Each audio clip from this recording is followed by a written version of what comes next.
Penat juga kemas ni Hai Naili, hai Farisha, dah sampai pun kalian. Hai Syifa. Kami ada bawa blok untuk minuman dari istana. Oh, bagus tu. Adakah kalian tahu setiap satu blok itu adalah unit asas pembinaan istana. Begitu juga dengan benda hidup. Benda hidup atau organisma terdiri daripada unit asas yang dikenali sebagai Sel. Pada tahun 1665, sel ringkas diperhatikan buat kali pertama oleh saintis Robert Hooke dengan menggunakan mikroskop optik buatannya sendiri. Kalau begitu, badan kita terdiri daripada pelbagai jenis sel, betul kan? Ya, betul tu. Manusia, haiwan dan tumbuhan adalah organisma multisel yang terdiri lebih daripada satu sel. Kita boleh mempelajari tentang sel dalam bab 2 sains tingkatan 1 iaitu sel sebahagian unit asas kehidupan. Ya, bab tu sangat menarik untuk dipelajari. Tema penyelenggaraan dan kesinambungan hidup. Topik 2.1 sel, struktur, fungsi dan organisasi. Ya, betul tu. Syifa, saya terfikir apakah yang akan berlaku jika sel dalam badan kita telah rosak atau lama? Sebelum saya menjawab soalan itu, adakah sel menjalani fungsi hidup? Saya tahu, sel menjalankan semua fungsi hidup seperti pertumbuhan, respirasi, pembiakan dan perkumuhan. Ya, betul tu. Baiklah Farisha, jika sel dalam badan sudah rosak atau lama, ia akan menjalani proses pembahagian sel, iaitu mitosis. Satu sel tunggal akan bentuk dua sel anak yang baru. Setahu saya, peringkat mitosis terdiri daripada profasa, metafasa, anafasa dan telofasa. Aku info tu. Sebut tentang sel ni, ianya terbahagi pada dua, iaitu sel haiwan dan sel tumbuhan. Bagaimana cara untuk membezakan sel haiwan dan sel tumbuhan? Senang je. Jom kita buat model ringkas sel haiwan dan sel tumbuhan menggunakan bahan daripada dapur. Okey, jom.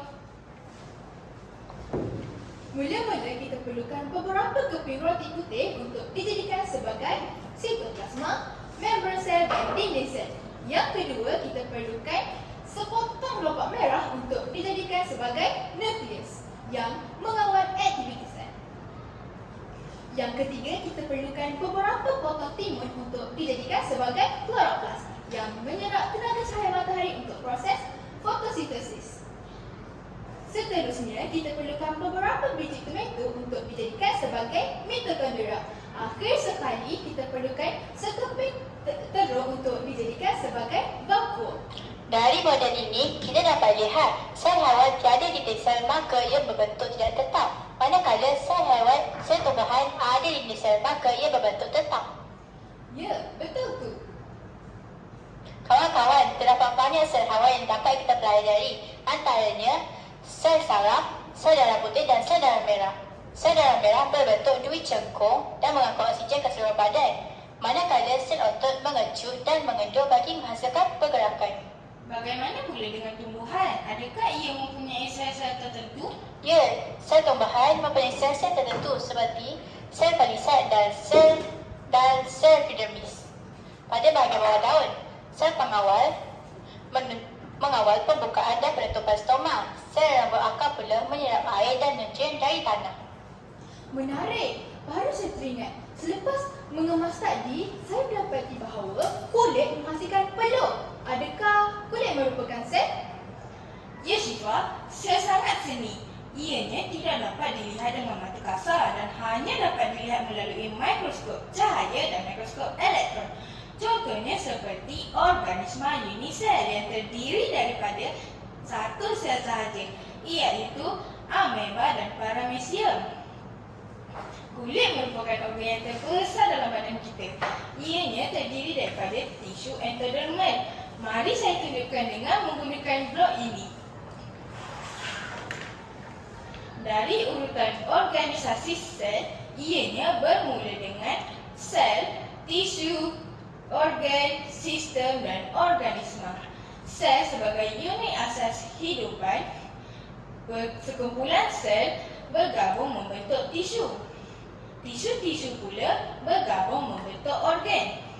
Organ-organ bekerjasama membentuk sistem. Pelbagai sistem bekerjasama membentuk organisma, iaitu dan tumbuhan. Okey Naili, kami dah faham.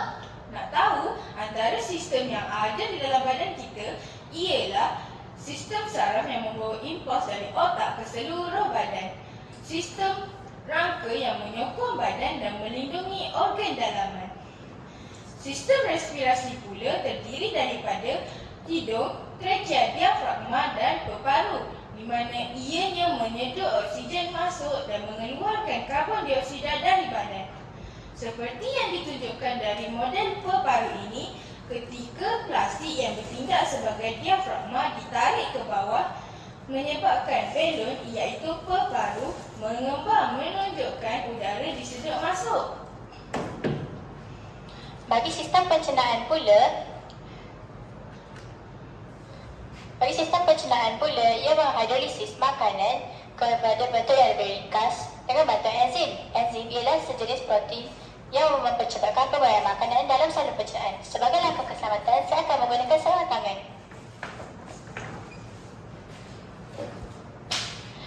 Bagi zipper pertama iaitu media mengandung mulut mengandungi pisang dan biskut cracker sebagai bahan kompleks. Ia membentuk bolus. Beg ziplock ketiga iaitu perut yang mengandungi bolus dihidrolisis oleh jus oren atau sebagai asid hidroklorik.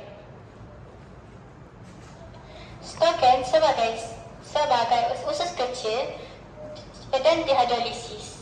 Nutrien diserap di sini. Cawan ini pula sebagai usus besar yang menghasilkan tinja. Tinja terkeluar daripada rektum dan anus. Wah, kawan-kawan sangat berinformasi dan kreatif. Oleh itu, melalui topik 2.1, kita dapat mengetahui bahawa benda hidup atau organisma terdiri daripada sel yang menjalani fungsi hidup. Ya, kita juga telah mempelajari tentang struktur sel pada sel haiwan dan sel tumbuhan dengan fungsi yang tertentu. Melalui organisasi sel, kita dapat lebih memahami cara pembentukan organisasi sel mengikut urutannya. Sains menyeronokkan. Sains menakjubkan. Sekian sahaja dari kami, Genius Science.